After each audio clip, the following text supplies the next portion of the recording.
All right, today's lesson we're going to talk about angle measures and segment lengths of things in circles. So these are kind of different. We've talked about tangents, we've talked about inscribed angles, we've talked about central angles, arcs, chords.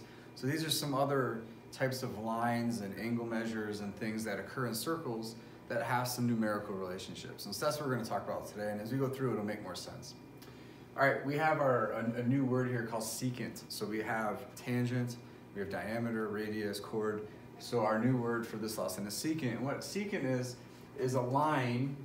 It's a line that intersects a circle in 2 points. So this is really a chord that just continues through the circle. So if you remember, a chord it's a line segment whose endpoints are on a circle. A secant is really a chord that just happens to go through the circle. So it's a way to think of it. And so what ends up happening is we're going to have some relationships of secants that occur in circles that we're going to talk about today.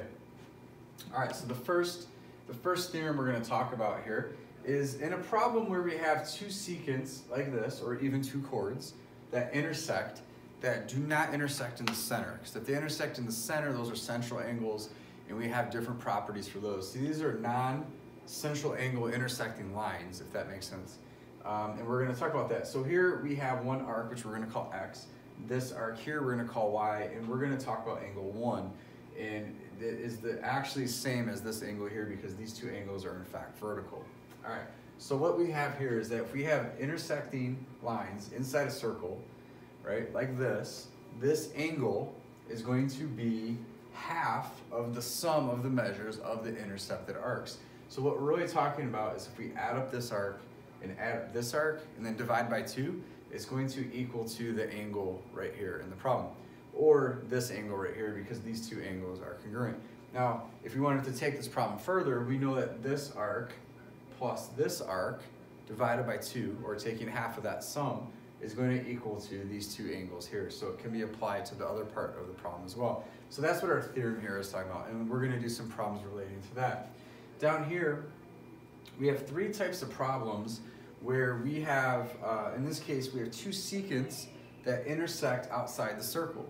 So in this case, the secants intersect inside the circle. In this problem, they intersect outside. And so we have a secant here and a secant here. In this example, we have a tangent and a secant that intersect outside the circle. And in this problem, we have two tangents.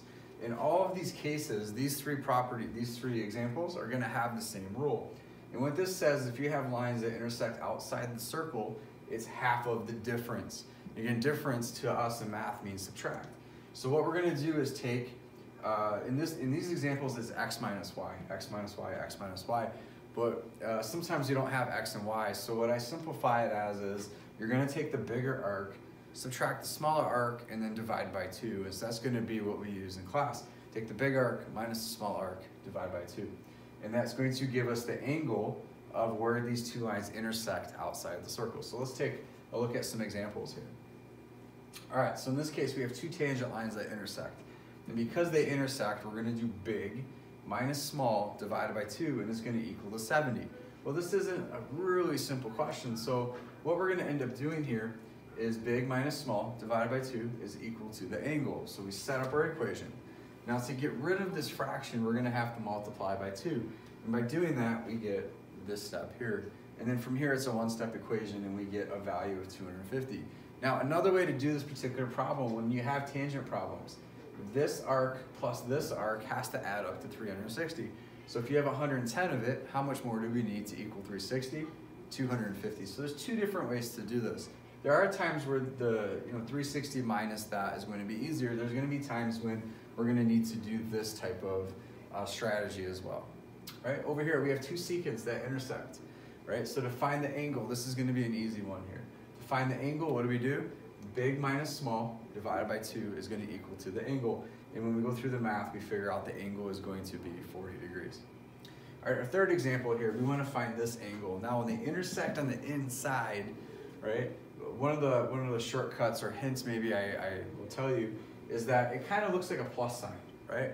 So inside, it kind of looks like a plus sign. So what are we going to do with those arcs is to add them. And the reason I use that is because on these examples, we're subtracting the arcs, and students often get confused if you subtract or add.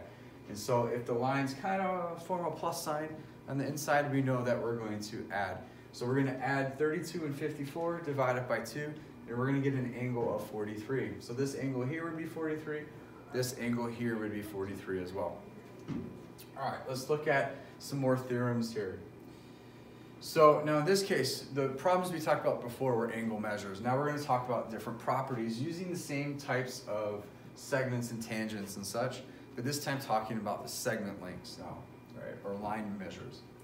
So in this case, we have intersecting secants or intersecting chords that are not in the center. The center is here, and they usually give you this to tell you that these are not diameters or radii. All right, and what this says is that if we take this part of the line times this part of the line, it's in a relationship that is equal to this times this, right? So you can do some math related to that with some equations. And what usually is going to be given is out of the 4 values, you're going to be given 3 and you have to find the 4th. And the steps are pretty simple for that. All right, over here, this one becomes a little bit confusing, but not really. All right, and so what we have in this example here is the entire line length. So if we look at the entire line length, it's W plus X, or X plus W. And so that's what we have here, right? So what we can shorten this as is the whole line times what's outside, right? If we look here, that's the outside part. So the whole line times what's outside is equal to the whole line times what's outside.